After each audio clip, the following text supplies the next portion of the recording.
계속 고민을 했었어요. 우리 청년들한테 오늘 이 본문이 사실은 부모님들을 향한 말씀도 있고 또 자녀들을 향한 말씀도 있거든요.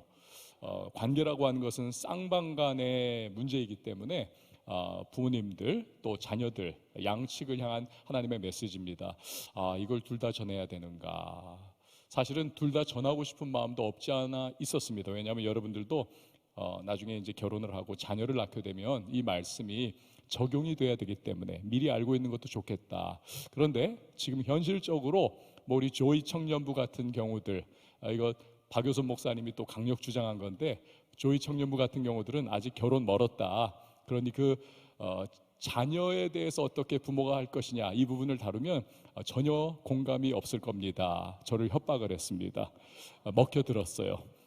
그래서 제가 그 명을 따라 가지고 오늘 자녀들이 부모에 대해서 가져야 하는 그러한 부분만 오늘 절반을 다루는 시간을 갖도록 하겠습니다. 그 부분 놓고 마음속으로 사실 고민하고 갈등을 하다가 그렇게 마음을 잡았어요. 오늘 이 이야기부터 좀 시작을 하려고 합니다.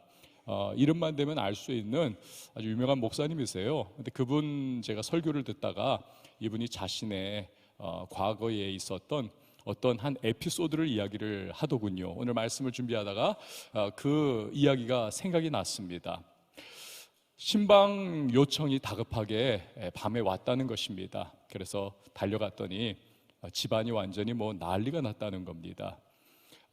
그 집안에 지금 쑥대밭과 같은 그런 상황이 되었는데, 문제가 뭐냐면 부모님들이 스펙이 너무 좋은 거예요. 어머니 아버지 모두가 다 서울대 출신들입니다. 굉장히 고학력에다가 지금 최고죠. 근데 이 어머니 아버지가 아들이 둘이 있었는데 아이들한테 어렸을 때부터 늘 주입했던 게 뭐냐면, 너희들도 반드시 서울대 가야 된다. 서울대다, 서울대. 만약에 너희들 서울대 가지 못하면 내 자식 아니다. 이걸 어렸을 때부터 계속 이야기를 했던 겁니다. 아이들이 그걸 귀에 못이 박히도록 완전히 마음에 각인이 된 거예요. 열심히 공부를 하고 최선을 다했지만 그러나 안 되더라는 거예요. 첫 번째 아이가 드디어 대학 입시를 쳤습니다. 그리고 나서요, 얼마 후에 이 첫째 아들이 스스로 목숨을 끊었습니다. 유서를 읽었는데 이런 내용이었어요. 어머니 아버지 서울대 못 갑니다. 불효자 용서해 주세요. 제가 먼저 가겠습니다. 부모님들이 이거 어떤 마음이겠습니까? 완전히 무너져 내린 거죠. 사실은 이 부모님들은 아이들 궁지에 몰아넣으려고 한 건 아니잖아요. 어떤 마음입니까? 잘 되라고, 너희들 정말 열심히 공부하라고 그러한 도전의 말을 준 건데, 이게 아이들에게는 너무나 무거운 짐이 되어버린 겁니다. 미치지 못하는 목표가 된 겁니다. 그래서 꺾여버리고 만 거죠. 잊혀질 쯤 할 때에 둘째 아들이 이제 또 대학 입시를 치를 때가 되었습니다. 그런데 아버지가 또다시 그 얘기를 꺼냈다는 거예요. 아들아, 너 시험 잘 봐라. 꼭 서울대 가야 돼. 그러자 둘째 아들이 가만히 듣고 있다가 대답을 하더랍니다. 예, 못 가면 형 뒤따라 가지요. 이 이야기를 듣고 엄마 아빠가 다 뒤집어진 겁니다. 우리는 정말로 도전해 주려고 한 건데, 정말 최선 다하라고 한 건데 이 아이가 또 그렇게 받아들이는구나. 그래가지고는 완전히 집이 초상집 분위기가 나고 목사님을 초대를 한 거예요. 신방을 오시라고. 목사님이 갔어요. 다 울음바다였다는 겁니다. 부모님들은 겁에 질려서, 자식은 그 형생각도 나고 자기 처지가 또 너무나 궁지에 몰린 그런 상황 속에 나는 어떻게 해야 되는가? 근데 목사님이 여러분 무슨 말을 그런 상황 가운데 해야 하겠습니까? 저도 만약에 그런 상황 속에 신방을 갔다 무슨 말을 해야 될지 사실은 잘 모를 것 같아요. 암담할 것 같습니다. 그때는 뭐 해야 합니까? 기도해야 되죠. 지혜를 구하라 하셨으니까 지혜를 구해야 되죠. 기도를 했답니다. 그런데 하나님이 지혜를 주시더라는 거예요. 어렴풋하게 스쳐 지나가는 생각을 하나 주시는데, 이 목사님이 그 부모님의 나이대가 있지 않습니까? 번쩍 그 생각이 나더라는 거예요. 그래서 물었대요. 어머님, 아버님, 서울대 어디서 다니셨습니까? 아니, 서울대를 어디서 다녀요? 서울대 어디서 다니셨습니까? 그러자 그분들이 이야기하기를 부산에서 서울대 다녔습니다. 이게 무슨 말이냐면요, 6.25 전쟁이 터졌을 때 서울에 있던 서울대가 함께 피난을 내려가면서 부산에 천막을 치고 거기서 학생들을 가르쳤습니다. 그냥 막 긁어 모아가지고 가르친 거예요. 그래서 사실은 그 당시 서울대이긴 하지만 사실 서울대 실력이 아닌 거지요. 그런데 이 어머니 아버지가 어쨌든 그렇게 해가지고 거기서 서울대를 나온 겁니다. 그리고는 그것이 평생의 자기들의 자부심이 된 거예요. 교만이 된 겁니다. 너 반드시 서울대 가야 돼. 서울대 못 가면 우리 자식도 아니야. 근데 그 이야기를 듣고 있던 이 둘째 아들이 통곡을 하더라는 거예요. 통곡을 막 엉엉엉엉 꺼이꺼이 막 울면서 몇십 분을 계속 울더라는 겁니다. 땅을 치고 막 온몸을 막 비틀면서. 그리고 나서 어느 정도 진정이 됐을 때 말하더래요. 만약에 이 사실을 우리 형이 알았다면 형 죽지 않았을 텐데. 여러분, 얼마나 비참합니까? 이 부모와 자식 간의 관계라고 하는 것이 여러분 중에서도 누군가의 가정에서는 굉장히 해피하고요, 그리고 정말 너무 인격적인 이 인티머시, 친밀함이 있는 그러한 가정들이 있을 겁니다. 정말 축복이죠. 그러나 누군가에게는 부모 자식의 관계라고 하는 것이 지옥 같을 수가 있습니다. 원수도 그런 원수가 없어요. 정말 한 집에 또 살고 있지 않습니까? 그러니 이건 피할 수도 없고 어떻게 할 수도 없는, 이건 정말 너무나 고통스러운 부모 자식의 관계일 수도 있는 것입니다. 천륜이라고 하지요. 하나님께서 맺어주신 겁니다. 그 집에서 부모를 통하여 태어나게 하신 겁니다. 이건 뗄래야 뗄 수가 없는 겁니다. 그래서 더 복잡 미묘한 것이고, 그래서 더 행복할 수도 있고 한편으로는 불행을 느낄 수도 있는 것입니다. 여러 감정을 갖게 하는 거지요. 여러분, 자녀에게 있어서 부모와의 관계라고 하는 것은요, 그렇지 않습니까? 태어나서 가장 최초로 경험하는 인간관계인 것입니다. 부모와의 관계.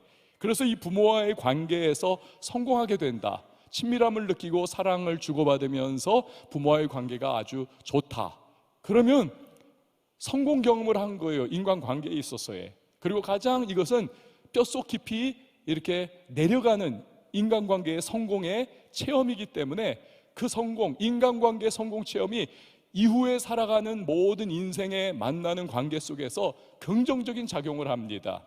회사에서도, 친구들 관계 속에서도, 이런저런 지인들과의 관계에서도 좋은 인간관계를 원만하게 맺을 수 있는 힘이 되고 또 디딤돌이 될 수가 있는 것입니다. 굉장한 자산을 얻게 되는 거죠. 반면에 어떻습니까? 부모와의 관계가 원만하지를 못해요. 삐그덕거립니다. 갈등이 있고 상처가 있습니다. 여러분, 제가 오늘 수트를 입고 나왔는데 만약에 이 수트를 입었음에도 불구하고 제가 윗단추를 잘못 잠갔다고 생각을 해보세요. 제가 윗단추를 아랫구멍에다 끼웠다, 그래서 제가 이러고 나왔다. 여러분 어떻습니까? 바보 아니에요 이거? 이상한 거 아닙니까? 여러분 마찬가지입니다. 부모와의 인간관계, 평생 첫 맺는 그 관계가 이게 어그러져 버리면요, 이후에 맺는 많은 우리의 인생살이 속에 가지는 인간관계들이 여러분 잘못 꿰어질 가능성이 굉장히 높습니다. 그러면서 자기 자신을 자책하기도 하고 괴로워하는 거죠. 나는 왜 인간관계가 이렇게 원만하지 못할까? 나는 왜 이렇게 만나는 사람들 사이에서 인기가 없고 사랑받지 못하고 또 나는 친밀함을 누리지 못할까? 그런데 이걸 깊이 들어가 보면요, 많은 경우에 부모와의 관계에 뒤틀려 있는 부분이 바로 그 원인이 되는 경우가 많습니다. 그래서요, 어떤 회사의 오너는 이런 말을 합니다. 자기는 아무리 조건이 좋아도, 스펙이 아무리 좋아도 신입사원을 뽑을 때 부모와의 관계가 좋지 않은 사람은 나는 안 뽑습니다. 왜냐하면 부모하고 갈등하고 치받고 막 그러한 관계, 이 상처로 남아있고 트라우마로 남아있고 그 갈등이 이 안에 아직도 내재되어 있기 때문에 이게 어느 순간이 되면 회사 안에서도 튀어나올 수 있다는 거죠. 상사에게 치받을 수도 있고, 회사의 중요한 방침을 또 그냥 치받아 올릴 수 있는 큰 문제를 야기할 수 있는 사람이기 때문에 이 부모와의 관계가 나쁘다, 그렇다면 절대로 안 뽑는다는 것입니다. 여러분, 부모와 자녀의 관계를 다루는 본문 말씀이 우리에게 있어서 현실 생활에 굉장히 이것이 중요한 그러한 오늘 말씀을 우리가 지금 다루고 있는 거예요. 자, 먼저 1절 그리고 2절 상반절 말씀을 우리 같이 한번 읽어보도록 하겠습니다. 시작. 자녀들아, 주 안에서 너희 부모에게 순종하라. 이것이 옳으니라. 내 아버지와 어머니를 공경하라. 아멘. 자, 오늘 이 두 짧은 구절을 읽었는데요, 이 구절은 사실은 뭐 한 사람한테 말한 것 같지만 두 부류의 사람에게 지금 주님께서 말씀을 하고 계시는 겁니다. 첫 번째 부류는 누구냐 하면 자녀들아입니다. 자녀들아, 자녀들아. 헬라어로 테크논이라고 하는, 성경에 원래 기록된 것이 헬라어거든요. 이 신약성경, 구약성경 히브리어고, 이 헬라어의 테크논이라고 하는 단어를 사도 바울이 성령의 감화 감동 속에 이게 사용을 한 겁니다. 이것은 부모의 보호와 양육 가운데 아직 있는, 부모 울타리 안에 있는 자녀를 의미를 하는 겁니다. 그러니까 아직 독립이 안 된 거지요. 그렇기 때문에 이러한 자녀에게는 부모에게 순종하라 라고 말씀을 하고 있습니다. 반면에 2절, 내 아버지와 어머니를 공경하라 했지 않습니까? 거기 나오는 너, 이 대상은요, 성장했습니다. 독립을 했습니다. 뭐 결혼을 했든지 아니면 뭐 경제적인 이제 독립을 해가지고 나갔든지, 부모 슬하에서 이제는 더 이상 생활하지 않는 그러한 자녀에 대한 말씀인 겁니다. 그들에게는 부모에게 대해서 공경하는 마음과 태도를 가지라라고 말씀을 하고 있는 것입니다. 두 부류예요.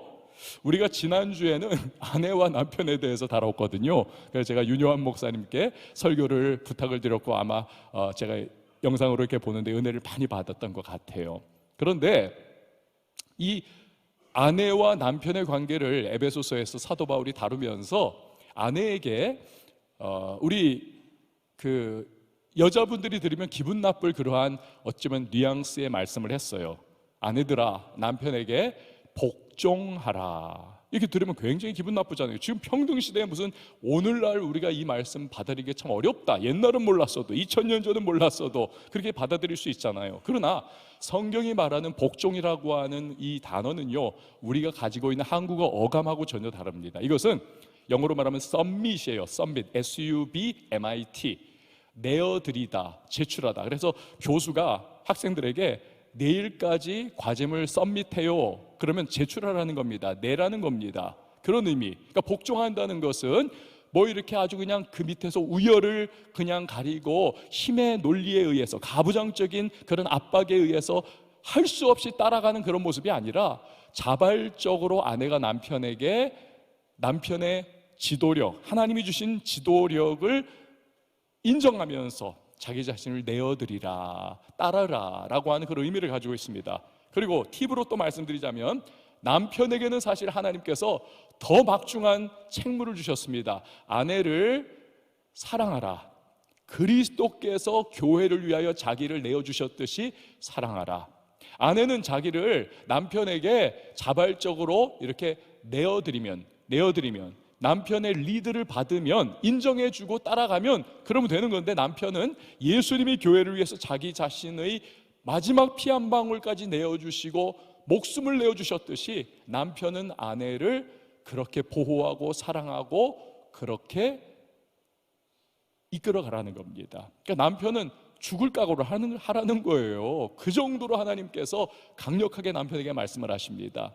그리고 이 남편이 아내를 그렇게 사랑하는 것이 또 남편이 아내에게 복종하는, 자기를 내어주는 그러한 상호 복종의 모습이다라는 것을 오늘 우리가 다루는 이 본문 말씀 바로 이전에 사도 바울이 말씀을 한 겁니다. 근데 제가 왜 이 장황하게 아내와 남편에 대해서 이야기를 했냐면, 여러분, 한국어 단어는 어감이 순종이 더 세게 느껴집니까? 복종이 더 세게 느껴집니까? 복종이 더 세게 느껴지잖아요. 종이 복종하는 것처럼 생각되잖아요. 성경, 이 신약이 기록된 헬라어 원어를 보면요, 순종이 더 센 겁니다. 의미가 복종은 스스로 자발적인 나 자신을 이렇게 내어주는 것인데, 순종은 따라가는 거예요. 정말 진짜 따라가는, 정말 따라가는 그런 겁니다. 훨씬 센 거예요. 그러니까 부모 수라에서 생활하고 있는 나이대의 자녀는, 여기도 그런 우리 또 청년들이 있을 텐데, 그 자녀들은 부모 말씀을 거의 절대적으로, 제가 거의라고 말씀을 드렸습니다. 왜 거의라고 말씀드렸는지는 좀 이따가 나중에 설명을 할게요. 절대적으로 따라가야 한다는 겁니다. 반면에 독립을 했든지 결혼을 했든지 해서 부모를 떠난 자녀라 할지라도 이제 나하고 상관없어, 그것이 아니라 부모를 공경하는 마음, 자세와 태도를 유지하라라고 하는 말씀입니다. 여러분, 우리 말을 보면요, 꽤나 우리 한글이 예쁜 말들이 많이 있습니다. 그 중에 하나가 뭐냐면 내리사랑이라고 하는 말 아닌가요? 내리사랑. 그러니까 물이 중력에 의해 가지고 높은 곳에서 낮은 곳으로 내려 흘러가듯이, 부모, 이 사랑이라고 하는 것은 자녀가 부모를 사랑하는 것보다 부모가 자녀를 사랑하는 것이 비교할 수 없을 정도로 크다는 거죠. 내리사랑, 내리사랑. 근데요, 여러분, 요 내리사랑의 반대말이 있습니다. 자녀가 부모를 사랑하는 것을 일컬어서 치사랑이라고 합니다. 치사량이 아닙니다. 치사랑, 치사랑. 이것은 소가 뿔로 이렇게 치어받듯이, 위로 이렇게 치어받듯이 바로 그건 겁니다. 이제는 아랫사람이 윗사람을, 자녀가 부모를 이제 사랑하는 것, 그걸 치사랑이라고 해요. 여러분, 근데 이런 말이 있어요. 흔히들 내리사랑은 있어도 치사랑은 없다. 내리사랑은 있어도 치사랑은 없다. 사실 내리사랑 그건 당연한 거고, 치사랑도 완전히 없는 건 아닙니다. 여기 중에서도 부모님 정말 사랑하고 공경하고 잘해드리는 사람들이 있을 겁니다. 정말 효자 효녀들도 있습니다. 그거 굉장히 정말 귀한 거죠. 그런데 많이 없습니다. 희귀합니다. 예를 들어서 자녀가 아파요. 막 열이 펄펄 나고 막 정말 너무너무 괴로워하고, 심지어는 장애인 자녀 같은 경우들, 이럴 때는요, 부모들이 정말 아픈 아이를 더 끌어안습니다. 더 가까이 땡깁니다. 자녀들 정말 늘 품에 품고 살아가고, 우리 교회도 장애인 친구들이 있는데 그 부모들이 정말 늘 함께하는 그러한 모습을 봅니다. 그 반대는 어떨까요, 여러분? 부모가 아파요. 장기화합니다. 그리고 부모가 계속 그렇습니다. 긴 병에 효자 없다는 말이 그래서 나오는 겁니다. 그러면 자녀들은 생각 번뜩 나는 것이, 이제는 요양원으로 보내드려야 하는가, 이 생각이 납니다. 물론 어떤 경우는 요양원을 보내드리는 것이 제일 최선의 결정일 수도 있어요. 그런데 그냥 대뜸 생각하는 것이, 요양원 떠올리는 것이 사실은 자녀들의 마음일 수 있습니다. 그러니까 이 치사랑이라고 하는 것, 자녀가 부모를 사랑한다는 것이 이게 사실은 쉽지가 않은 겁니다. 자, 그런데 성경은요, 자녀에게 치사랑의 마음을, 그리고 태도를 가지라는 거예요. 그게 뭐냐면 오늘 본문에서 말씀하고 있는 부모를 순종하고 공경하라고 하는 말씀에 그게 녹아 있는 겁니다. 자, 여러분 한번 잘 들어보세요. 왜 그렇다면 부모를 우리 자녀들이 공경을 해야 될까? 여러분들이 왜 여러분의 부모님들을 공경을 해야 될까? 왜냐하면요, 성경은 말씀하기를 그것이 옳기 때문이라는 것입니다. 옳기 때문이다. 그것이 옳으니라. 이건요, 순종하고 공경하는 것이 하나님께서 인간을 창조하실 때 본성 안에 넣어두신 그러한 부분이라는 거예요. 소위 자연법의 부분인 것이죠. 배우지 않아도 이것은 우리 안에 내재되어 있는, 탑재되어 있는 겁니다. 하나님이 넣어주신 거예요. 그러니까 여러분, 동서고금을 막론하고 여러분 보세요. 부모를 순종하고 부모를 공경하는 것에 대하여 긍정적이지 않은 그런 시대, 그런 민족, 그런 곳은 없습니다. 다 부모를 공경하는 것을 좋아하고 그것이 옳다고 합니다. 그것이 자연법이고 그것이 우리 안에 하나님이 넣어주신 본성이에요. 여러분, 어떤 시대, 어떠한 민족, 어떠한 족속을 막론하고요, 부모를 홀대하고 부모를 뭐 박대하고 부모에게 불순종하는 것을 긍정적으로 여기는 그러한 사람들은 없습니다. 없어요. 말세가 되면요, 하나님께서 이 세상을 이제 심판을 하십니다. 소멸하는 불로 다 심판을 해버리시는데, 이 말세에는 온갖 부조리가 횡행하고 악과 부도덕이 가득한 시대이기 때문에 하나님께서 더 이상 심판을 유보하실래야 유보하실 수가 없는 거예요. 벼랑 끝까지 갔기 때문에 이젠 떨어져 내리는 것밖에 없는 겁니다. 근데 말세의 징조가 뭐냐? 디모데후서 3장 1절과 2절이 그것을 우리에게 알려주고 있습니다. 자, 우리 같이 한번 읽어보시죠. 시작.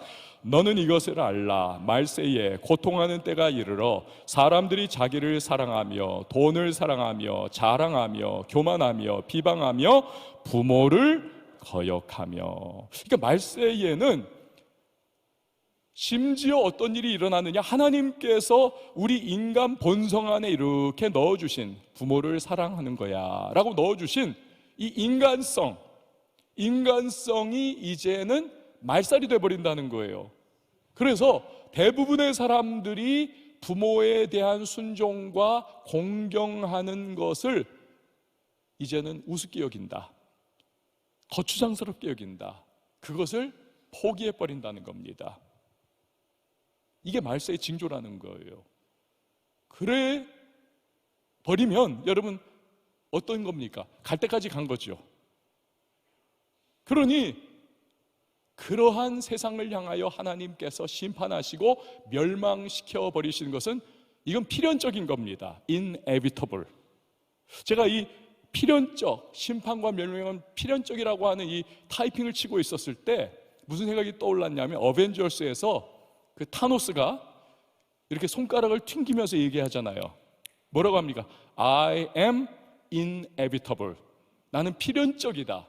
내가 이 썩어 빠진 우주를 이제는 정화를 시켜야 되는데, 그래서 전 우주의 2분의 1을 다 이제는 내가 사라져버리게 만들어야 된다. 그래서 이거를 딱 날리잖아요. I am inevitable 막 그러지 않습니까? 근데 여러분, 타노스의 I am inevitable, 그 필연적인 것은 사실은 자기 주관이지요. 아직 희망이 있고 아직 우정과 사랑이 있고 여기저기 넘쳐나지 않습니까? 그러니까 I am inevitable라고 이걸 했던 것을, 이걸 나중에 막 되돌리기 위해서 막 어벤져스가 막 싸우다가 나중에 어떻습니까? 아이언맨이 이거를 그 인피니티 스톤 5개 다 채우고 나서 그걸 빼돌리고 나서 나중에 자기가 하면서 I am Iron Man 그러면 딱 하잖아요. 원위치로 돌려버리지 않습니까? 기억나시죠? 기준이 모호한 거예요, 사실은. 그러나 여러분, 하나님의 기준은 확실한 거죠. 그분의 가치와 기준은 절대적입니다. 그분은 거룩하시고 선하시고 완전하신 하나님. 그렇게 그분의 기준과 심판과 멸망은 이건 진짜 inevitable, 필연적인 겁니다. 돌이킬 수 없는 거예요. 그런데 여러분, 성경은 말세가 되면 부모를 불순종하고 부모를 공경하는 일이 사라져버릴 것이다 라고 하시는 그 말씀을 우리에게 이렇게 역으로 이야기하시면서 순종해라, 부모를 공경해라, 오늘 이 본문에서 말씀하시는 거잖아요. 그런데 이 성경이 부모를 순종하고 공경함에 있어서 우리에게 한 가지 지침을 주고 있습니다. 그 지침이 뭐냐? 저를 한번 따라해 주시기 바랍니다. 주 안에서 부모를 순종하고 주 안에서 부모를 공경하라는 것입니다. 두 가지 의미를 가지고 있습니다. 첫 번째는 주 안에서라고 하는 것은 부모란 어떤 존재냐, 부모는 누구냐, 이것을 생각하라는 것입니다. 여러분, 하나님은 누구십니까? 하나님은 창조주이신 줄 믿으시길 바랍니다. 하나님은 태초에 온 우주 만물을 창조하시고 모든 프레임을 다 완성하신 다음 그 안에 새들과 하여튼 동물들, 식물들, 그리고 마지막 인간을 그 안에 다 넣어 놓으시면서 모든 창조를 완성하시고 보시기에 심히 좋았더라. 터부를 말씀하시잖아요. 기뻐하시고 흐뭇하시고 그리고 쉬시면서 안식일을 제정을 하셨는데, 하나님은 창조주이십니다. 하나님의 창조는 오늘도 계속되고 있습니다. 그런데 우리 인간을 창조하시고 저와 여러분을 하나님께서 오늘도 창조를 하시는데, 여러분 그 창조를 어떻게 이루십니까? 부모님을 통해 이루시는 거죠. 아버지와 어머니가 결혼하고 함께 살면서 그들 사이에 우리가 태어나는 과정을 통하여 하나님이 오늘도 지면의 인류를 번성케 하시는, 우리를 창조하시는 일들을 행해 나가시는 거예요. 그러니까 부모님은 하나님의 창조의 지금 대리권자로서의 역할을 지금 감당하고 있는 겁니다. 부족하고 연약하지만. 그리고 또 부모가 우리를 하나님이 돌보시고 하나님이 먹여주시고 우리를 하나님이 입혀주시고 하나님이 공급해주시고 하나님이 보호해 주시는데, 그것을 하나님이 누굴 통하여 하게 하십니까? 하나님께서 부모를 통하여 저와 여러분을 그 어렸을 때부터 이제 성장할 때까지 그 대행을 하게 하시는 겁니다. 그러니까 하나님의 대리권자, 그가 바로 부모인 것이죠. 그래서 주 안에서 순종하고 주 안에서 공경하라. 이것은 부모가 하나님이 인정하신 대리권자라고 하는 사실을 너희가 인정해라. 그 마음으로 순종하고 그 마음으로 공경하라 라고 말씀하고 계시는 겁니다. 그래서요, 여러분 잘 들어보세요. 부모의 정당한 말씀에 불순종하고 그것을 튕겨버리는 것은요, 이게 보통 일이 아닌 겁니다. 이게 쉬운 일이 아닌 겁니다. 이것은 거슬러 올라가면 부모를 우리의 양육자로 하나님을 대행하여 우리를 돌보게 하시는 그 하나님의 권세까지도 우리가 거스르는 행위가 되는 거예요. 여러분, 사신의 목을 베버리면 전쟁입니다. 왜냐하면 사신은 그 한 나라를 대신하여 그 자리에 있는 것입니다. 사신은 어떤 경우라도 살려보내는 겁니다. 어떤 경우라도. 그런 거죠. 하나님이 보내신 부모, 그 대리권자를 순종하고 그분을 공경하라 라는 것입니다. 그래서인지요, 여러분, 부모와의 관계가 좋은 사람은요, 부모와의 관계가 좋은 사람은 하나님과의 관계도 이렇게 보면 되게 그렇습니다. 원만합니다. 하나님과의 관계도. 그래서 하나님에 대해서 이렇게 긍정적인 마음을 가지고 있어요. 여러분, 하나님에 대해서도 부정적인 마음을 가지고 있는 사람이 있습니다. 그러니까 부모와의 관계가 이렇게 좋고 원만하면 하나님과의 관계도 대부분 그렇습니다. 그래서 하나님을 생각할 때 정말 나를 사랑해 주시고, 물론 공의의 하나님이시지만 그러나 하나님께서 나를 은혜 베풀어 주시는, 그래서 하나님께 열려 있어요. 그러니 예배 나와서도 교회 나와서도 정말 은혜를 받고, 그리고 하나님과의 관계가 잘 끈이 연결되어 있습니다. 또한 부모와의 관계가 좋으면 어떻습니까? 사람들과의 관계도 좋아요. 좋은 경험이 기초적으로 축적이 되어 있기 때문에. 자식을 낳아도 그렇습니다. 하나님과의 관계가 좋고 또 부모와의 관계가 좋으니까 부모와의 그 첫 번째 인간관계의 그 정말 달콤함, 정말 사랑, 그 좋은 느낌, 이걸 가지고 있어요. 그리고 그것이 경험화됐습니다. 체득화가 됐어요. 그러니 자녀를 낳아도 자녀에게 그것을 흘려보낼 수가 있는 겁니다. 그래서 좋은 부모 자식의 관계를 대를 이어서 이제 또 갖게 되는 것이죠. 근데 반면에 부모 자식 관계가 안 좋습니다. 그럴 경우에 보면 많은 경우에 하나님과의 관계가 이게 아주 그냥 살얼음판을 걷는 것 같습니다. 하나님 좋은 분이라는 것은 이 머리로는 알아요. 지식적으로는 알아요. 그러나 30cm 밑으로 내려와가지고 이 가슴에서는 와닿지를 않아요.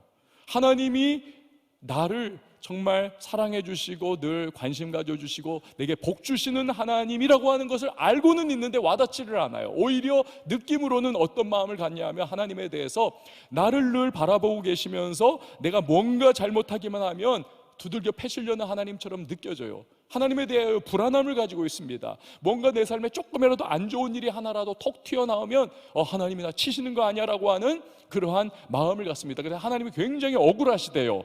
내가 한 거 아닌데 니들 왜 그러니? 그런 마음이에요. 하나님과의 관계까지도 이것이 우리 신앙까지도 영향을 미치게 되는 것입니다. 그럼 언제는 막 은혜 받았다라고 막 날뛰면서 막 업돼가지고 막 이러다가 그 얼마 조금 지나가지고 조금만 또 안 좋은 일 생기면은 완전히 지하 6층까지 내려가가지고 정신을 못 차리는, 그 업앤다운이 너무 심한 그러한 모습을 보이는 경우가 있습니다. 사실 이거는 제가 1부에서 3부까지 말을 안 했던 내용인데, 저는 저희 아버지가 굉장히 무서웠어요. 지금도 보면 사실 이렇게 뭐라고 해야 될까, 보스를 보는 느낌이에요. 이렇게 외양 자체가 보스하지 않습니까? 마피아 보스처럼 이렇게 딱 이래가지고 이러고 다니시거든요. 딱 이러고 다니시는 걸 보면은 거물이다 막 이런 느낌이 들지, 진짜 막 친절하고 상큼한 우리 아버지 막 이런 마음이 안 들어요. 그래서 지금도 좀 그런 트라우마가 있는데, 어렸을 때는 어땠겠습니까? 어렸을 때는 정말 아버지가 너무 무서웠어요.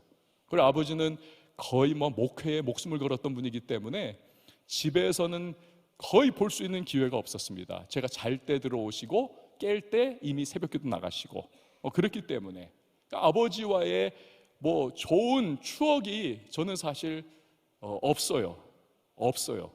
아버지가 다른 아이들 아버지처럼 막 과자를 사갖고 와가지고 한 입 먹어봐, 나에게도 하나 넣어줘, 이것은 있을 수 없는 일이에요. 경험해보지 못한 세계예요. 같이 바캉스를 간다, 어딜 간다, 그런 경험은 전무했습니다. 그러다 보니까 그냥 어머니하고의 그러한 삶을 살았던 그러한 저의 시절이었었습니다. 그러면서 아버지가 늘 하시는 말씀 중에 하나가, 이게 또 어떻게 해서 또 그쪽으로 또 들어갈지 모르겠는데, 저를 이제 누군가에게 소개를 할 때 꼭 외탁을 했다라고 하는 말을 했어요. 어머니 쪽을 닮았다는 거죠. 그런데 제 한창 사춘기 때는 그 이야기가 정말 듣기가 싫었습니다. 아니, 아들은 아버지의 인정을 받고 아버지의 칭찬을 받고 나 닮았어, 그러한 말 듣는 것이 로망이거든요. 근데 저희 아버지는 대신에 얘는 외탁했어요 이렇게 얘기를 하시는 거예요. 아버지는 사실은 별 의미 없이 좋은 뉘앙스였습니다. 이러고 있는 것보단 이게 낫잖아요. 다리 짧은 것보단 긴 거 낫잖아요. 뚱뚱한 것보단 호리아리인 게 낫잖아요. 저희 외가 쪽이 그렇거든요. 그러니까 이제 좋은 의미로 했는데, 한창 때 저는 그것이 굉장히 상처가 됐습니다. 그러나 지금은 그 상처가 이제는 없어요. 왜? 그 말이 맞거든요. 외모로 보면 제가 훨씬 낫죠. 그래서 좋아요. 근데 어쨌든 그러면서 저의 사춘기가 정말 질풍노도의 시기가 되었고, 저는 또 영화를 하고 싶었단 말입니다. 아버지는 저를 목사 이거였는데, 저는 영화였으니 그냥 완전히 두 사람은 평행선을 계속 걸으면서 그 가운데 고래 싸움에 새우등 터지는 이가 있었으니 저희 어머님이었습니다. 어머니가 늘 힘들어했어요. 그 가운데 껴가지고 고통을 많이 겪으셨죠. 그래도 어떻게 합니까? 두 남자가 그렇게 치열하게 싸워대는데, 그래 놓으니까 하여튼 집안이 평안할 날이 없었고, 저는 막 하여튼 밖을 돌고, 아버지도 밖을 돌고, 아버지는 목회로 밖을 돌고, 저는 반항으로 밖을 돌고, 그러면서 참 오랜 시간을 그렇게 힘들게 지내왔던 그러한 상황이었습니다. 아버지에 대한 권위를 인정을 하기가 싫었어요. 너무 싫었습니다. 아버지라고 하는 존재는 내게는 정말 지우개로 빨리 지워버리고 싶은, 내가 빨리 경제적 자유만 가지면 나는 간다, 그러한 마음밖에는 사실 없었습니다. 그러니까 집안에 있는 것이 정말 너무 지옥 같았고, 그리고 아버지 들어오면 저는 그 시간부터 제 방 안에서 두물불출하는 그러한 상황이었어요. 어려웠었습니다. 근데요, 그것이 제 자녀 양육에도 영향을 미치더라고요. 그래서 저는 저 아이들을 키우면서 한 번도 너 목사 되라 그런 말 한 적이 없습니다. 왜? 제가 그것을 너무 힘들게 겪었기 때문에 그런 말 안 했어요. 하나님께서 콜링을 주시면 이 아이는 될 거야 라고 하는 마음은 있었지만, 그러나 은사대로 하나님께서 사용하실 거야, 그래서 그런 말 한 적 없고, 하여튼 압박을 주지 않기 위해서 최선을 다했습니다만, 참 신기한 일이 일어났던 것이 뭐냐면, 저희 막내 녀석이, 제가 정말 이 막내에게 정말 둘째, 첫째보다도 더 애정을 쏟고 정말 귀여워해주고 막 너무 좋아해주고 그랬는데 이 아이도 사춘기를 겪고 그러는 과정 속에서 저로부터 상처를 막 받는 거예요. 저는 잘못한 것이 없거든요. 근데 쟤는 상처를 받는 거예요. 그래서 제가 이유가 뭘까? 제가 가지고 있었던 트라우마, 아픔, 상처, 이것이 이 아이에게 은연중에 이렇게 흘러가는 거예요. 제가 경험을 해보질 못했기 때문에 아버지와 아들의 어떤 뭐라고 해야 될까요? 그 친근함, 인티머시 막 이런 것들이 경험을 해보지 못했기 때문에 그 마음은 있는데 제대로 이걸 표현을 못하는 거예요. 막 그런 부분들. 사실은 이 설교자의 축복이자 참 곤란함이 뭐냐면 하필이면 그 본문인데 제가 그 본문에 걸리는 거예요. 오늘 바로 이 본문이었습니다. 제 아들하고 요즘에 삐거덕거리고 있었습니다. 제 아들하고 막내 녀석하고 그 막내하고 하여튼 삐거덕거리면서 서로 그냥 말도 안 하고 그냥 연락이 와도 별로 받고 싶지도 않고 저도 하지도 않고 그러고 있는 대면대면한 그런 상황이었습니다. 근데 저보다 낫더라고요. 아이가 저한테 하여튼 계속 연락을 자꾸 하려고 하는 거예요. 그럼 저는 자꾸 피하는 거예요. 왜? 저도 피곤하거든요. 나이 차이가 있다 보니까 자꾸 막 이렇게 설득하고 이야기하는 게 너무 피곤한 거예요. 그래서 저도 피하고 싶은 거예요. 그랬는데 하여튼 아이하고 이렇게 얘기를 하다가 제가 그 얘기를 했어요. 제가 어렸을 때 또 사춘기 때 이럴 때에 아버지와 관계 속에서 겪었던 그러한 아픔들, 어려웠던 부분들, 그리고 고단했던 부분들, 그런 이야기들을 쭉 하면서 그럼에도 불구하고 정말 지금은 감사하다. 왜? 나를 이 땅에 오게 하셨고 그리고 나를 정말 먹여주셨고 입혀주셨고 그리고 내게 목회의 좋은 본을 보여주셨다. 비록 친밀함 가운데에 다른 친구들처럼 막 이렇게 어디 놀러 다니고 막 이렇게 그런 부분은 없었지만 그러나 내가 목사인데 목회자로서의 정말 좋은 본을 보여주신 것이 너무너무 감사하다. 그 부분 내가 인정한다. 내가 합격! 그것을 이야기를 했어요. 아들한테. 아들도 그 이야기를 굉장히 이렇게 잘 받아들이더라고요. 그러면서 제 아들하고도 또 문제가 풀린 거예요. 제 아들하고도. 그래서 제가 왜 이 이야기를 드리냐 하면 결국에는 하나님께서 주신 그 권위, 부모에 대한 그 대리권자로서의 권위를 결국 인정하는 단계가 되느냐 안 되느냐, 이것이 우리의 부모 자녀 간의 관계의 키라는 겁니다. 이 부분이 중요한 거죠. 이 부분이 부족함도 있고요, 그리고 갈등의 소지도 아직도 있을 수 있어요.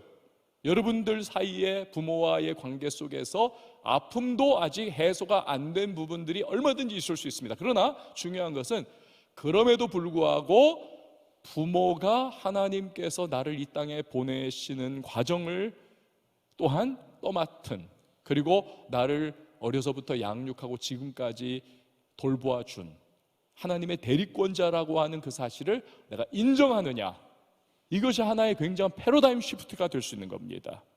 이 부분이 내가 인정하게 되느냐 인정하지 못하느냐, 이 부분이 치열한 싸움이에요. 마귀는 우리의 마음을, 이 부분을 계속 거부하도록 만들 겁니다. 그러나 성령께서는 그것을 계속 건드리실 거예요. 이 싸움에서 여러분께서 성령의 손을 붙잡아야만 하는 것입니다. 이 관건이에요. 그렇다면 부모와의 관계가 회복의 문이 열리기 시작하는 겁니다. 그리고 그것이 여러분 신앙생활에도 적지 않은 영향을 미치게 되는 겁니다. 자, 두 번째로 주 안에서 순종하고 공경하라고 말씀을 하셨는데, 그건 또 어떤 의미를 가지고 있냐면 주님의 말씀이 허용하는 범위 안에서 순종하고 공경하라는 것입니다. 여러분, 그럴 일은 없겠지만 만약에 여러분 부모님이 여러분에게 부당하고 불법적이고 반사회적인 일을 하라고 요구를 했다고 해보십시오. 예를 들어서 우리가요 가끔 매스컴에 나오는 것이 있잖아요. 가족 사기단. 그래가지고 부모 자식이 한패거리가 되고 형제들이 한패거리가 돼가지고 사기를 치는 거 있지 않습니까? 그런 게 있어요. 근데 만약에 여러분 부모님이 여러분에게 그런 요구를 한다고 생각을 해보세요. 야, 이거 정말 안 좋은 일이긴 하지만 너도 먹고 살아야 되잖아. 남부럽지 않게 살아야 되잖아. 자녀를 키우고 있다면 너도 자식 정말 공부시키고 유학도 보내고 싶으면 보내고, 너도 정말 좋은 차 좋은 집에 살고, 정말 먹고 사는 거 정말 걱정 없이 너도 한탕이면은 눈 한번 질끈 감아봐. 그러면 너 정말 호의호식할 수 있어 평생. 하면서 손을 내미는 거예요, 부모가. 그렇다면 여러분 순종해야 합니까? 부모가 중병에 걸렸습니다. 그 부모가 고통을 받아요. 그런데 나아질 기미는 없어요. 의사도 소망을 말하지 않습니다. 이제 고통만 더 길어질 것이고 압박도 재정적인, 감정적인, 육체적인 압박이 극심해질 거예요. 부모가 부릅니다. 그리고는 말을 해요. 나 안락사 시켜달라. 여러분, 이거 우리가 순종해야 합니까? 부모가 말하기를 우리 집안은 대대로 불교 집안이야, 우리 집안은 불교 집안이야, 예수 못 믿어, 예수 못 믿는 거야, 예수 믿을 생각하지 마, 안 돼. 여러분, 순종해야 하나요? 어떻게 해야 됩니까? 아니죠. 여러분, 우리는요 하나님의 원리와 원칙, 하나님의 말씀에 위배되는 것은 설령 부모님의 말씀이라 할지라도 그것을 따를 수는 없는 것입니다. 물론 여긴 단서가 있어요. 지혜가 필요하죠. 그러니까 기간을 어떻게 잡을 것이냐, 그리고 강도 조절을 어떻게 할 것이냐. 존 스토트는 심지어 이런 말을 합니다. 예를 들어서 부모가 안 믿어요. 그래서 자녀가 세례를 받으려고 하는데 세례 받지 말라고 하는 거예요. 극구 만류를 합니다. 그러면 세례 받는 것을 미루라는 거예요. 미루라는 겁니다. 부모가 그것을 받아들일 준비가 됐을 때까지. 여러분, 우리 안에는 이미 예수 그리스도가 함께 하시고 계시기에, 내가 그분을 구세주와 주님으로 모셨기에 내가 세례 받는 것은 늦출 수 있다는 거죠. 그것은 부모와의 관계 속에서 조절 가능한 부분이니 늦추라. 이게 한 예지요. 그렇지만 명백하게 하나님께서 지금 노우라고 하시는 말씀은 우리가 따를 수 없습니다. 여러분, 하위법들이 많지만 최상위법인 헌법이 위배가 된다, 안 돼요. 그러면은 안 되는 것입니다. 충돌하게 되면은 헌법이 우선이죠. 하나님의 법, 하나님의 말씀, 하나님이 우리에게 주신 명령이 부모님과의 관계 속에서 충돌하고 있다면 여러분, 우리는 하나님의 말씀을 붙들어야 하는 것입니다. 그러니까 주 안에서라고 하는 것은 그런 의미를 또한 가지고 있는 것입니다.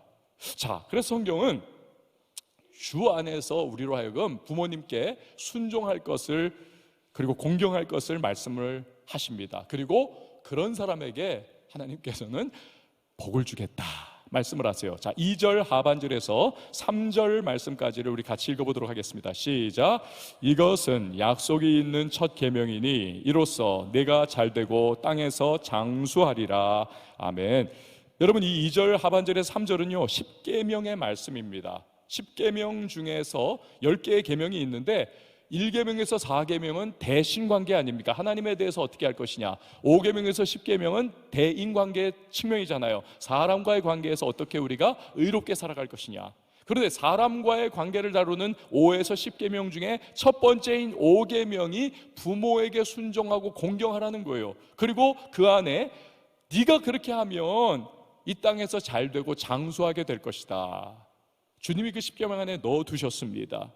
여러분, 이것은요 단순히 우리가 정말 부모님 순종하고 부모님 공경하면 90살, 100살 막 이렇게 산다, 이런 기계적인 적용이 아니에요. 오래는 살지만 주변에 정말 죽지 못해서 사는 사람들이 있습니다. 외롭고 비참하게 고독하게 살아가는 분들이 계세요. 그게 정말 축복인가요? 아니에요. 여러분, 성경이 말씀하는 것은 절대 그런 게 아닙니다. 그런 기계적인 것이. 앞에서도 말씀드렸듯이 부모와의 관계는 인간이 세상에 태어나서 갖는 첫 번째 정말 중요하고 의미 있는 관계입니다. 부모에게 순종하고 공경하는 사람은 그 첫 인간 관계에서 정말 원만한 행복을 누릴 수가 있는 거죠. 친밀함을 누릴 수가 있고 성공적인 경험을 하는 겁니다. 그렇기 때문에 다른 사람과도 두루두루 원만한 인간관계를 갖기가 용이한 거죠. 근데 여러분, 많은 연구에서 장수하는 분들의 공통점을 몇 가지 뽑아내는데 그중 하나가 뭡니까? 좋은 인간관계잖아요. 친구들과 좋은 인간관계가 있고 주변 사람들하고 좋은 인간관계를 가지면서 이렇게 매일매일 의미 있는 그러한 만남들을 계속 끊임없이 가지고 있는 그러한 사람들이 장수하더라. 여러분, 그러니 부모와의 관계가 좋은 사람은 오늘 말씀처럼 좋은 인간관계를 확장시켜 나가면서 그 안에서 정말 복된 인생을 살아갈 수 있는 그러한 사람이 되는 것이죠. 하나님의 말씀은요, 오차가 없습니다. 또한 부모의 사랑을 풍성히 받고 부모가 평생 터득한 인생의 지혜와 노하우를 부모와의 관계가 좋은 경우에 잘 받아들일 수 있습니다. 그렇죠. 그 결과 불필요한 위험을 피해갈 수 있어요. 사는 것 자체가 고통이요 어려움들이 많은데 남들은 그 고통과 어려움에 막 퍽퍽퍽퍽 쓰러지지만 그러나 부모와의 관계가 좋아서 인생 노하우와 지혜를 정말 이렇게 은연중에 흡수한 사람들은요, 그 피해를 최소화할 수 있습니다. 그러니 인생을 남보다 평탄하고 평안하게 살아갈 수 있는 것, 그러니까 이것이 얼마나 복입니까? 예레미야서를 보면요, 하나님께서 레갑 족속이라고 하는 사람들을 정말 축복하십니다. 레갑 족속에게. 근데 축복의 원인이 독특해요. 그 사람들이 포도주를 마시지 않아서 축복을 하십니다. 왜 그들이 포도주를 마시지 않게 됐냐면 레갑 족속 중에서 요나답이라고 하는 사람이 자기 자손들에게 불러놓고 말한 거예요. 너희는 앞으로 포도주 마시지 마라. 왜냐하면 지금 와인 마시는 개념하고는 다른 거예요. 이스라엘에서는 여러분 물이 석회질이 많기 때문에 맛이 너무 없습니다. 몸에도 별로 안 좋아요. 그러니까 포도즙을 짜서 발효시킨 다음에 그것을 달짝지근하게 만들어가지고 그 맛없는 물과 섞어가지고 희석시켜서 그걸 그렇게 먹는 겁니다. 그건 그들의 생활이에요.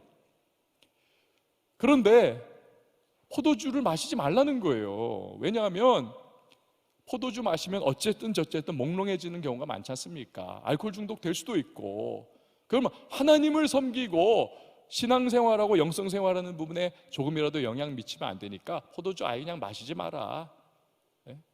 사도 바울이 이야기했듯이 나는 너희가 시험 들면 평생 고기 안 먹을 거야, 그런 개념인 겁니다. 덕 세우는 쪽을 선택하라는 거예요.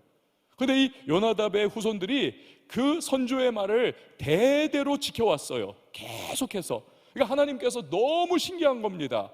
아니 지금 예레미야는 유다의 멸망을 지금 선언하고 그들에게 선포하는 선지자 아닙니까? 그러니까 하나님의 말씀도 잘 안 지켜가지고 나라가 망해가고 있는데 하나님이 보시니까 레갑 족속은 하나님의 말씀도 아닌 자기들 선조의 말이라고 해서 그것을 너무 잘 지키고 있는 거예요. 순종하고 공경하면서. 그러니까 하나님이 기특한 거예요. 예레미야를 통해서 대대로 너희에게 복을 줄 거야. 대대로 복을 줄 거야. 여러분, 이처럼 부모에게 순종하고 공경하는 것은 부모만을 위한 것이 아닙니다. 여러분 자신이 복받기를 원하시는 그 하나님의 마음과 사랑이 그 안에 담겨있는 주님의 명령인 것입니다. 우리 모두는요, 이 땅에 부모님을 통해서 왔습니다. 부모님은 우리 인생의 고향과도 같아요. 고향이 없는 사람, 돌아갈 고향이 없는 사람들은 늘 그 북녘 땅을 바라보면서 가슴 아파하고요, 남한 땅에서 대한민국에서 잘 살아도 그 북녘 갈 수 없는 고향을 생각하면서 힘들어합니다. 저희 할머니도 그런 분이셨어요. 저희 할아버지도 그런 분이셨고 고향이 너무 그립다는 거예요. 저기 좀 가봤으면. 여기 잘 살고 있는데 한의사 하면서 뭐가 그리워? 거기 뭐하러 가려고 그래? 근데 그러고 싶다는 거예요. 헛헛하다는 거예요. 그럼 부모와의 관계 깨져 있으면 돌아갈 고향이 없는 사람과 같습니다. 그래서 아무리 성공하고 아무리 잘 돼도요, 마음 한구석이 뻥 뚫려 있는 겁니다. 부모가 정말 너 잘 돼서 좋다, 이 한마디 이거 들으면 너무너무 좋겠는데 그걸 들을 수 없으니 괴로운 거죠. 여러분, 혹여나 여러분 가운데 부모와의 관계가 깨져 있다면 그 부분을 놓고 이제부터 좀 기도를 시작하세요. 그리고 성령님께서 회복의 기회 주시기를 여러분 기도하십시오. 그리고 여러분의 부모와의 관계 가운데 십자가가 세워지기를 여러분 기도하세요. 하나님과 우리 사이 원수되었던 우리, 심판받을 수밖에 없었던 우리, 절대로 화목할 수 없었던 우리를 예수님이 십자가 세워주셔서 그 십자가가 우리로 하나님과 원수가 아닌 아들, 딸의 관계가 되게 하셨고 우리로 화평과 화목을 이루게 하시지 않았습니까? 여러분, 십자가의 능력은 오늘도 깨어진 관계를 하나 되게 할 수 있고 화평과 화목을 가져올 수 있는 능력이 있다는 사실을 믿으시기를 바랍니다. 그래서 여러분의 가정에, 여러분의 인간관계에 여러분 십자가를 초청하세요. 주님의 십자가의 능력이 우리 가정에 역사해달라고, 주님의 회복시키는, 화목케 하는 성령의 능력이 우리 부모와 자식 간의 관계 속에 치유를 허락해달라고 여러분 기도하셔야만 합니다. 혹시 나는 부모님과 관계 회복을 시도를 해봤는데 부모님이 준비가 안 된 분들이 있을 수도 있어요. 나는 시도를 했지만 부모님이 여전히 옛날의 그 마인드로 퉁명스럽게 대하면서 상처를 계속 더 받는 그런 분들이 여기도 있을 수 있습니다. 섣불리 너무 시도를 하지는 마세요. 하나님이 주시는 카이로스의 시간, 그 준비되는 때를 위하여 기도하시면서 간구하다 보면 성령께서 힌트를 주실 거예요. 어떻게 관계 회복을 시도해야 할지. 너무 인간적으로 섣불리 하려다 보면 오히려 충돌하고 그 채워지지 않는 이 만족이 채워지지 않기 때문에 오히려 더 마음에 트라우마가 생길 수 있고 아예 포기해버릴 수가 있다니까요. 기도하시면서 주님께서 치유받을 수 있고 회복될 수 있는 그 타이밍을 주실 때를 기다리시길 바라요. 혹여나 이 가운데는 부모님이 이미 돌아가셨습니다. 관계 회복을 그렇게도 원했는데 관계 회복을 못한 채 부모님이 이미 돌아가셔서 더 이상 어쩔 수 없는 아픈 마음들이 있을지 몰라요. 그런 분은 여러분 하늘 아버지와의 순종의 관계, 하늘 아버지를 공경하는 그 일에 더욱 여러분 열심을 쏟으시길 바라요. 하나님 아버지가 우리의 최고의 부모가 아니십니까? 또 비록 친부모님은 아니지만 주변에 여러분 노인분들 귀찮게 생각하지 말고 좀 관심을 가져주세요. 인사라도 한번 해드리세요. 미소라도 한번 띄워드리세요. 여러분 친구의 아버지 어머니한테 아버님 어머님 하지 않습니까? 맞는 말이에요. 다 거슬러 올라가면 우리는 한 부모의 자녀입니다. 아담과 하와, 그 위로는 하나님이지요. 우리는 다 사실은 같은 혈통인 거지요. 같은 혈통. 여러분 이처럼 하고자만 한다면 우리에게는 어떤 모양으로든 기회는 주어질 수 있습니다. 결코 포기하지 마시고 하나님께서 오늘 주신 말씀을 마음에 생각하면서 기도하면서 주님, 우리 가정에 우리의 부모 자식 간의 관계, 우리 인간관계 하나님 깨어져 있습니다. 갈등하고 있습니다. 십자가를 세워 주시옵소서. 오늘 그것을 구하면서 여러분 주님이 이끄시는 회복과 화목의 단계를 향해 나아갈 수 있기를 축원을 드립니다. 우리 다 같이 일어나서 함께 찬양하도록 하겠습니다.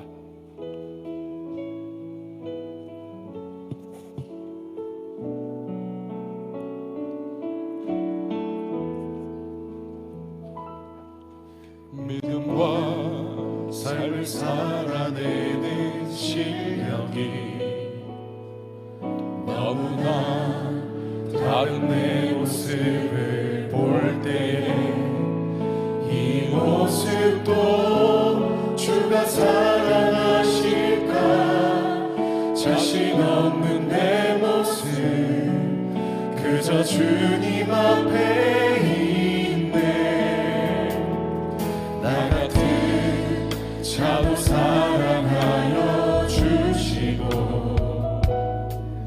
한 번도 나를 떠나지 않으셨네. 아픈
여러분 이 시간 함께 기도했으면 좋겠습니다. 오늘 말씀 들으면서 여러분 어떠한 마음 드셨어요? 여러분의 부모님과의 관계, 또 형제와의 관계, 인간관계는 어떻습니까? 많은 경우 내가 원하는 것과는 다른 깨어져 있고 상처받고 또 갈등하는 관계들이 많을 거예요. 하나님, 우리의 관계 속에 십자가를 세워주소서. 회복해야 하시는 십자가, 치유케 하시는 십자가를 세워주시고, 하나님, 나에게도 예수 그리스도의 사랑이 충만하게 부어져서 내가 먼저 마음과 심령 하나님 치유받게 하시고 그 마음으로 다가설 수 있도록 하여 주시며, 하나님께서 성령의 능력 가운데 우리 가정의 관계가 회복되고 인간관계가 하나님 새로워질 수 있는 은혜를 베풀어 달라고 이 시간 우리 다 같이 주님의 이름 한번 외치고 기도하며 나갑니다. 주여, 하나님 이 시간 말씀을 들고 기도하며 나아갑니다. 말씀을 통하여 가족의 내 부모를 공경하시고 명령을 내려주시옵소서. 그리스도의 인간관계에 가장 첫 단추를 할 수 있는 본인과의 관계가 어떤 첫 단추를 잘못 들고 상처가 하나님의 상처가 나요 하나님의 아버지 되시는 하나님조차 제대로 만나볼 수 없는 하나님 시간 우리 가운데 주님의 치유하시고 주님의 능력으로 주님께 회복하시는 아버지의 능력으로 우리 앞에 주시옵소서. 우리 상한 시간 가운데 주님께서 치유하시며 아주의 감사를 가득한 시간 가운데 주님의 감사를 알려주시옵소서. 다시 공시가의 감사를 회복하시옵소서. 다시 한번 회복하시옵소서. 아주 회복되게 하여 주시옵소서. 아버지에게 기도하시고 하루를 쉬고 시간을 기다리며 화목상을 방법과 우리의 부모님 하나님의 아버지 강한 손에도 주님의 하나님까지 하나님의 해주를 주님과 불쌍하게 인도하여 주시옵소서. 하나님의 시간 주셔서 성경의 인도 가운데서 하나님의 방법과 회복의 역사기를 소망합니다. 하나님의 역사에 가져서 하나님의 원하는 역사에 허무하고 소중받고 있는 아버지의 주님의 모든 관계 속에 하나님의 관계를 할지라도 십자가의 성령을 보고 가져오실 분이 아니시라도 하나님 아버지께서 하나님의 인간 가운데 우리 삶을 살아보게 하시고 주님의 회복과 위로와 은혜를 주시면서 하나님 그 사랑과 회복을 흘려보낼 수 있도록 도와주시옵소서. 포기하지 않으시고 아주 낙심하지 않으시고 주님을 신뢰하며 나아가게 주시옵소서. 여러분 이 시간에 한 번 더 기도할 텐데요, 앞에 있는 한 주간을 위해서 기도하시기 바랍니다. 성령으로 붙잡아 달라고, 성령의 두루마리 전신갑주 입혀주셔서 마귀가 치열하게 우리를 공격하고 넘어뜨리려고 하는데 들은 바 말씀도 포기해버리도록 만들려고 하고 우리의 삶이 믿음과 거치는 그러한 모습으로 살아가도록 우리를 유혹하는데, 하나님이 한 주간 선한 싸움 잘 싸워갈 수 있도록 도와달라고, 무엇보다도 성령으로 충만하여서 우리들 하나님의 뜻 붙잡고 우리 달려갈 수 있는 주의 사람 될 수 있도록 도와달라고 기도하시고, 우리 전체 청년교회와 이 도시의 변화와 수많은 청년들 주 앞에 돌아오는 역사를 허락하여 달라고 이 시간 우리 다같이 주님의 이름 외치고 기도하며 나갑니다. 주여, 하나님 아버지를 불러주시옵소서. 주 하나님 아버지 지금 야구하는 사랑을 감싸 하나님의 영으로 삶 속에 주님의 주장하시고 역사하시니 부어지기를 원합니다. 성령의 이름으로 주시옵소서. 성령의 불 펴주시옵소서. 주님 마귀의 도전과 세상의 유혹과 하나님의 가진 주변의 압력 속에서도 우리가 믿음을 지켜낼 수 있도록 도와주시고 거룩한 삶을 전한 믿음의 싸움을 싸워나가며 하나님 기뻐하시는 주의 백성으로 살아가게 하여 주시옵소서. 약합니다, 기억합니다. 성령의 불같은 은혜와 뜨거움을 하게 해주셔서 하나님 눈에 보이는 대로 행동하지 않게 하시고 들리는 대로 따라가지 않게 하시고 감격을 따라 살아가는 자들이 아니요 말씀 붙잡고 나가는 하나님의 사람들이 하여 주시옵소서. 하나님 청년교회에 하나님의 은혜를 풀어주셔서 우리 청년교회가 거룩한 부흥의 불길이 임하게 하시고 성령의 역사 은혜가 전과 쉐kin의 영광이 임하는 하나님 우리 예배에서 자들이가 될 수 있도록 역사하여 주시옵소서. 하나님 아버지 주님께서 하나님 우리 세상의 모든 부정 가운데 하나님의 영광을 넣어주시옵소서. 아울러서 하나님 아버지 이 도시를 위하여 기도합니다.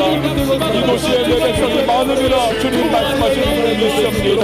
영생을 주시러 작정하신 자들이 주 앞에 나와 함께 예배하며 제 말씀으로 드려서 은혜를 받고 우리 하나님 아버지를 섬기고 예배하고 주님이 주시는 우리 주시는 복되고 예배되는 되게 하여 주시옵소서.